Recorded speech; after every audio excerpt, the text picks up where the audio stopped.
Here is a little demo on how to get and play your frequencies using your Genius Insight Quanta Capsule app. This, of course, is assuming that you had a scan with me and I created a playlist for you that I will send via telemedicine.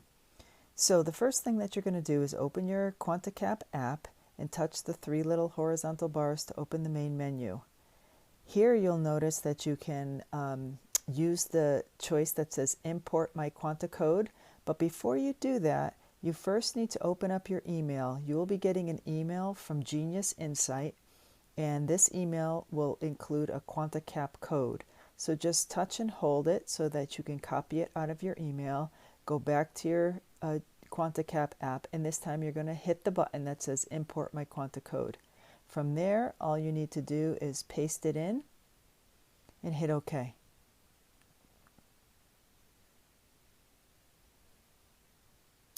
Now, let me draw your attention to the fact that there's two free lists that you have lifetime access to. One of them is called Balance My Chakras, and the other one is called Solfeggio Tones.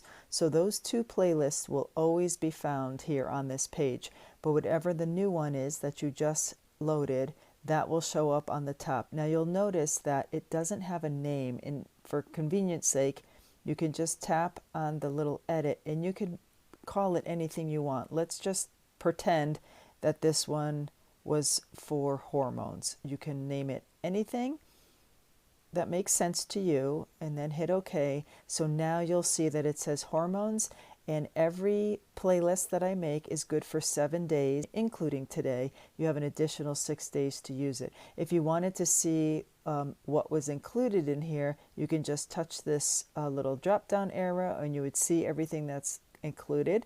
Otherwise, you're just going to hit the load button, and this is essentially taking all of the frequencies and making them ready so that you can put them into your tray. Now here they're just listed, but they have to go into the tray. So there's just one more action step you need to take, and that is the purple button at the top that says add all items to the tray. Now the reason that you have to do this is because if you wanted to, you could grab just one thing by touching and holding it and dragging it down to the main hold tray, and then you would get an indication that it was successfully done, and you would see one item is in the tray. But my suggestion is, if I made this list for you, you need everything on it. So just hit the purple button that says add all items to the tray, and you'll know that all the items are there because at the bottom it now says 19 items are in. And then the next thing you should do is the slider at the bottom is your timer control, and you'll see the little red minutes to the right hand side. You can go from 1 minute all the way up to 30 minutes. I suggest if you're just starting out, I would start between 5 and 10 minutes. So select the amount that you want and then hit the little triangle that indicates the play. When you hit that, your tones and frequencies will start to play. I hope this was helpful. Thanks for watching. Bye-bye.